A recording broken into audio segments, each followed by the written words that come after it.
아기 독수리.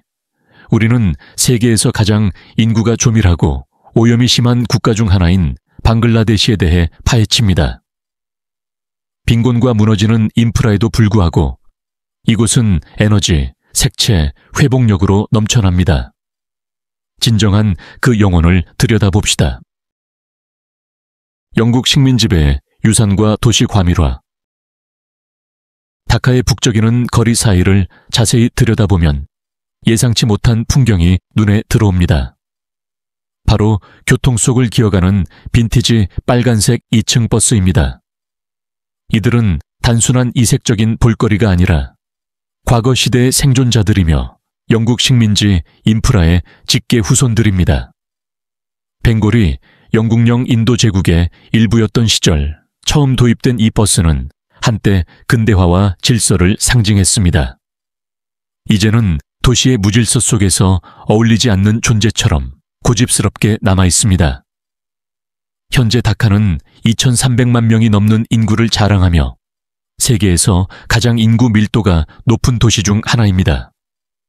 거리는 혼돈의 교향곡과도 같습니다. 운전자들은 운전보다 경적을 더 자주 울리고 오토바이는 버스 사이를 요리조리 빠져나가며 보행자들은 움직이는 차량 사이 어디든 자리를 찾아 걷습니다. 신호등은 있지만 거의 무시되며 차선은 규칙이 아닌 느슨한 제한일 뿐입니다. 도시 인프라는 현재 인구의 일부를 위해 설계되었기에 그 압박을 견디지 못합니다. 철사, 덕트 테이프, 실내로 간신히 이어진 낡은 버스들이 릭샤, 자전거, 툭툭, 고급차들과 도로를 공유합니다. 제대로 된 도시 계획은 없습니다. 인도가 예고 없이 사라지고 횡단보도는 없거나 무시됩니다. 나쁜 날에는 대부분 그렇듯이 5km 이동에 2시간이 걸릴 수 있습니다. 교통체증을 해결하기 위한 대담한 시도로 정부는 2022년 다카 메트로 레일을 개통했습니다. 도시 최초의 고가도시 철도 시스템으로 대중교통의 이정표로 평가받았지만 아직도 진행 중인 프로젝트입니다. 현재는 단 한 개 노선만 운영 중이며 거대한 도시의 일부 지역만을 커버합니다. 지금으로서는 해결책보다는 신기함에 가깝습니다. 역은 셀카를 찍는 호기심 많은 승객들로 붐비고 경비원들은 전자게이트 통과를 돕습니다. 열차는 매끄럽게 운행되지만 다카의 엄청난 수요에는 바닷물의 한 방울일 뿐입니다. 오염된 강과 떠다니는 도시. 한때 다카는 깨끗한 강과 평온한 운하가 교차하는 동양의 베네치아로 불렸습니다. 보트는 택시 역할을 했고 수로는 도시의 생명선이었습니다. 하지만 그 시절은 오래전에 끝났습니다. 현재 다카의 부리강과 투라그, 발루강은 세계에서 가장 오염된 강 중 하나입니다. 한때 번성했던 수상 네트워크는 이제 검고 끓어오르는 유독성 폐기물의 숲으로 변했습니다. 매일 약 350톤의 정화되지 않은 산업 및 가정 폐수가 이들 수로로 직접 방출됩니다. 가죽 가공업체, 염색 공장, 화학 공장들이 거의 감독 없이 폐수를 배출하며 가정 쓰레기도 무심코 버려집니다. 하수관은 강으로 직결되고 물은 악취나는 검은색 오물로 가득 차 있습니다. 플라스틱 섬이 떠다니고 기름 얼룩과 화학 거품이 수면 위에 피어오릅니다. 그럼에도 불구하고 삶은 계속됩니다. 부리강과 강둑에서 가족들은 그 물로 설거지를 하고 아이를 씻기며 빨래를 헹굽니다. 어떤 이들은 그 물을 마시기도 합니다. 다른 이들은 생존을 위해 강에 뛰어듭니다. 스크랩 다이버, 특히 10대 소년들은 금속 조각이나 선박 부품을 찾기 위해 독성 강바닥으로 잠수합니다. 장갑도 마스크도 보호 장비도 없이 오직 절박함만이 전부입니다. 강계는 여전히 수상시장이 열립니다. 좁은 나무 보트를 젓는 상인들의 갑판 위엔 망고, 호박, 가지, 말린 생선이 가득합니다. 아이러니하게도 이 생선들은 이 강에서 잡히지 않습니다. 대신 더 깨끗한 호수나 양식장에서 먼 길을 오죠. 한편 벽돌, 시멘트, 철근을 실은 거대한 화물, 바지선이 쓰레기 섬 사이를 유령처럼 지나갑니다. 다카의 빈민들에게 이 오염된 물은 선택이 아니라 유일한 생존 수단입니다.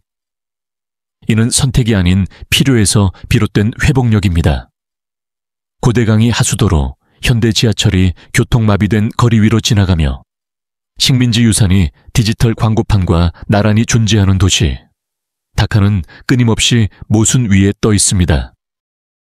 철로 위의 삶. 공간이 금보다 귀한 이 도시에서 사람들은 말 그대로 생존의 경계를 넘나듭니다.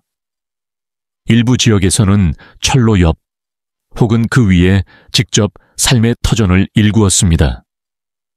양철, 대나무, 비닐 시트로 만든 집들이 선로 바로 옆에 자리하고 아이들은 기차가 질주하는 철로 옆에서 놀며 상인들은 선로 위에 생선, 채소, 간식을 천막과 상자 위에 펼쳐놓고 장사를 합니다.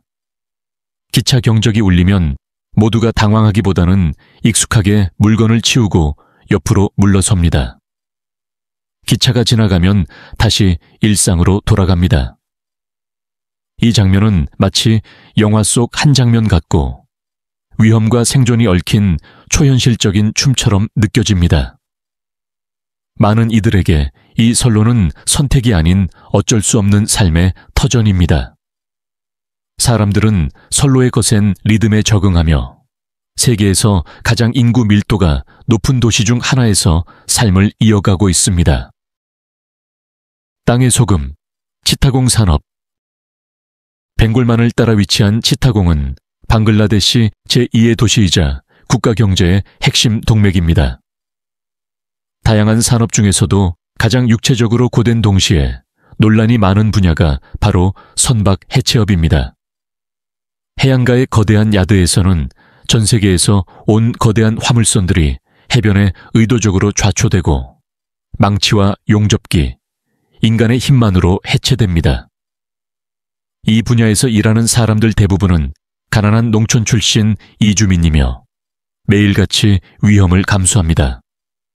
유독가스, 중금속 노출, 떨어지는 철판의 위협으로 부상과 사망은 흔합니다. 이들은 맨발이거나 슬리퍼를 신고 일하며 기본적인 보호 장비조차 갖추지 못했습니다. 이토록 고된 노동의 대가는 하루 외서 $7로 도시 생활을 버티기엔 턱없이 부족합니다. 하지만 선박 해체만이 치타공의 고된 산업은 아닙니다. 특히 항구 주변에서는 소금 산업도 활발합니다. 수입된 원소금이 배로 도착하면 노동자들이 이를 맨손, 맨발로 50kg 자루째 들고 하역합니다. 소금 가루는 피부를 덮고 폐를 채웁니다. 긴 노동시간과 타는 듯한 햇빛, 부식성 소금이 결합해 이 작업은 극도로 고됩니다. 하지만 기계화는 현지 고용주들에게 비용이 많이 들기 때문에 인력이 가장 싸고 희생 가능한 자원으로 여겨지고 있습니다. 소비에트의 유산. 1971년 방글라데시의 피비린내 나는 독립전쟁 직후 새로 탄생한 이 국가는 거대한 난관에 직면했습니다. 국가의 핵심 해상 생명선인 치타공 항구가 사용 불가능하게 된 것입니다. 항구는 철저히 기뢰로 봉쇄되어 있었고 후퇴하는 군대의 고의적인 파괴로 침몰한 선박들과 잔해로 가득 차 있었습니다.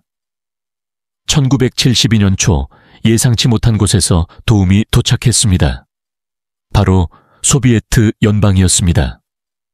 소련 해군의 잠수부들과 기로의 제거 전문가들이 항구 재개방을 돕기 위해 파견되었습니다.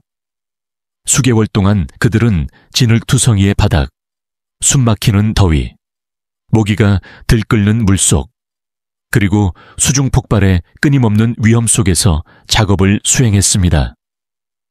위험에도 불구하고 그들은 150개 이상의 폭발 장치와 40척의 침몰 선박을 제거하는 데 성공했고, 항구는 다시 작동할 수 있었으며 인도주의 재앙을 막을 수 있었습니다. 오늘날 거의 언급되지 않지만 이들의 임무는 나이든 세대 사이에서 조용히 기억되고 있습니다. 항구 도시에는 아직도 소박한 추모비가 서 있습니다. 고통받는 나라의 희망을 되살리기 위해 위험을 무릅썼던 외국 해군을 기리는 희미해진 헌사입니다. 슬픔 위에 세워진 도시 다울라띠아. 파드마 강둑에 위치한 다울라띠아는 남아시아에서 가장 크고 오래된 합법 성매매 지구 중 하나입니다. 수십 년간 이곳은 여러 세대의 여성들에게 피난처이자 감옥 역할을 해왔습니다. 한때 이 도시는 1,500명 이상의 성매매 여성을 수용했으며 이들 중 다수는 인신매매되거나 강요당했거나 이 업계에서 태어난 이들이었습니다. 빈곤, 교육 부족, 체계적 방치는 10세나 11세에 불과한 취약한 소녀들을 착취의 삶으로 몰아넣습니다. 다울라띠아 경제의 중심은 수천 명의 트럭 운전사들이 이용하는 바쁜 페리 교차점 근처라는 지리적 위치입니다. 이들 당이 고객이 주요 수요층이었습니다. 그러나 코로나19 봉쇄 기간 동안 이동은 완전히 멈췄고 손님이 끊기자 수입은 순식간에 사라졌습니다. 이어진 것은 굶주림과 절박함이었습니다. 도시가 회복을 시작하던 찰나 또 다른 타격이 찾아왔습니다. 바로 국가 연결성을 강화하기 위한 대형 인프라 프로젝트인 파드마 다리 건설이었습니다. 국가는 이 프로젝트를 성공으로 평가했지만 다울라띠아에는 파괴적이었습니다. 고속도로 교통이 다리를 통해 우회되자 한때 붐비던 성매매 구역은 텅 비게 되었습니다. 오늘날 이곳의 많은 여성들은 불확실한 미래에 직면하고 있습니다. 사회적 낙인, 경제적 의존, 기회의 부족이라는 악순환에 갇힌 채 아이들을 부양하기 위해 고군분투합니다. 일부 아이들은 같은 삶으로 끌려 들어갈 위험에 놓여 있습니다. 현재 다울라띠아의 성매매 여성은 하루 평균 $10에서 $30를 벌며 이는 임대료, 음식, 지역 폭력배에게 주는 갈취금조차 간신히 감당할 수준입니다. 그럼에도 불구하고 많은 여성들은 자녀에게 더 나은 삶을 꿈꿉니다. 자신들이 자라온 슬픔의 골목에서 멀리 떨어진 삶을 말입니다. 술, 법, 그리고 허점. 방글라데시는 인구의 90% 이상이 무슬림으로 알코올은 종교적 규범뿐 아니라 엄격한 정부 정책에 의해 강력히 규제됩니다. 수십 년 동안 이 법은 무슬림에게 음주를 사실상 금지했으며 2022년까지는 알코올 소지 또는 섭취만으로도 체포, 벌금, 심지어 징역형까지 가능했습니다. 법 개정으로 일부 처벌은 완화되었지만 현재 시스템은 여전히 큰 장벽을 안고 있습니다. 무슬림이 합법적으로 술을 마시려면 의사에게서 처방전을 받아야 하는데 단순한 의사가 아닌 의학 박사 학위를 가진 의사의 서명이 필요하다는 법적 요건이 있습니다. 이는 현실적으로 거의 불가능에 가깝습니다. 이후 이 처방전을 마약 통제국에 제출해야 하며 제한된 조건에서만 유효한 알코올 허가증이 발급됩니다. 외국인은 이 제한에서 기술적으로 면제되어 고급 호텔이나 외국인 클럽에는 전용 매장이 생겨났습니다. 하지만 이곳에서도 공급은 제한적이고 가격은 터무니없이 높습니다. 유럽이나 미국에서 $10에 판매되는 와인 한 병이 다카에서는 수입세, 제한된 라이선스, 제한된 유통망으로 인해 $250 이상이 될 수 있습니다. 암시장은 조용히 운영되지만 가격은 여전히 대부분의 방글라데시인에게 감당할 수 없는 수준입니다. 이처럼 강한 규제에도 불구하고 음주는 조용히 이어집니다. 이는 현대적 생활 방식과 전통적 가치관 사이의 긴장이 점점 커지고 있다는 현실을 반영합니다. 과거의 흔적, 파남 나가르. 다카의 북적이는 수도에서 차로 잠시 떨어진 곳에 파남나가르라는 고요하게 아름다운 유령 도시가 있습니다. 마치 시간이 그 존재를 잊은 듯한 곳입니다. 16세기에 번성한 상업 중심지였던 파남나가르는 벵골 술탄 시대 부유한 힌두 상인들에 의해 세워졌습니다. 좁은 골목과 화려한 붉은 벽돌 저택이 늘어선 이곳은 위신과 번영의 상징이었습니다. 20세기 초 분단, 정치적 격변, 경제 쇠퇴로 인해 이 도시는 점차 버려졌습니다. 오늘날에는 붕괴된 외관만이 남아있어 방문객들에게 정은대 벵골의 드문 창을 제공합니다. 무너진 발코니, 바람에 달은 아치 이끼가 뒤덮인 벽은 교통체증도, 콘크리트 건물도, 디지털 혼란도 없던 시대를 암시합니다. 관광객과 영화 제작자들은 그 고요한 분위기에 끌리지만 이곳에도 관료주의의 그림자가 짙습니다. 이 장소를 기록하려는 시도는 종종 과도한 허가 비용과 행정 절차 때문에 좌절됩니다. 한 사례에서는 촬영을 계속하기 위해 몇백 달러를 요구받았는데 이는 인근 슬럼가나 시장보다 훨씬 비싼 금액이었습니다. 보존 노력은 산발적으로 이루어지고 있으며 이 역사적 가치에도 불구하고 파남나가르는 여전히 침범과 방치에 취약한 상태입니다. 방글라데시의 유목 부족과 잊힌 공동체들. 도시 경계와 산업지대를 벗어나면 외부인들에게는 거의 알려지지 않은 방글라데시의 또 다른 모습이 펼쳐집니다. 현대 인프라에서 멀리 떨어진 곳에서 살아가는 유목 부족과 소외된 공동체의 세계입니다. 흔히 베데베데 또는 강이 집시라 불리는 이들은 강둑, 도로변 캠프, 외딴 마을을 따라 반유목 생활을 이어갑니다. 이들의 거처는 대나무, 방수포, 고철, 재활용 목재로 만든 임시주택이며 계절에 따라 해체하고 옮길 수 있게 설계되어 있습니다.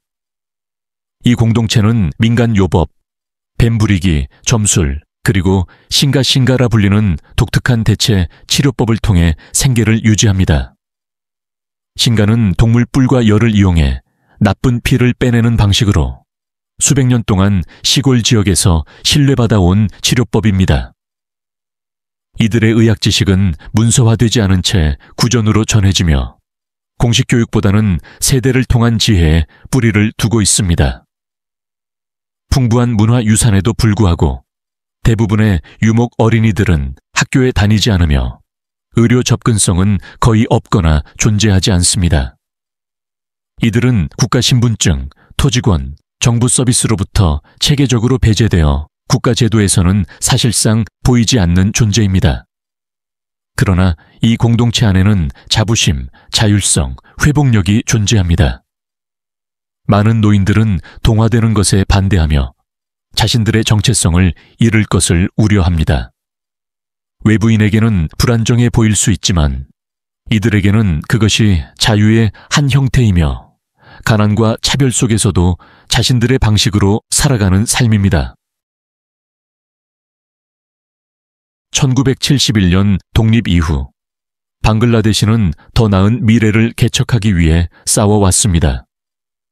그러나 끝없는 교통체증, 만연한 오염, 수백만의 빈곤 속에서 그 미래는 여전히 많은 이들에게는 손에 닿지 않습니다. 국가의 슬로건은 벵골인들에게 승리를 이며 독립전쟁에서는 승리했지만 존엄성, 인프라, 번영을 위한 싸움은 여전히 계속되고 있습니다. 이 여정을 통해 새로운 시선을 얻으셨다면 친구들과 공유해 주세요. 그리고 기억해 주세요. 모든 통계 뒤에는 한 사람의 삶이 있습니다. 다음 탐험에서 다시 만나요.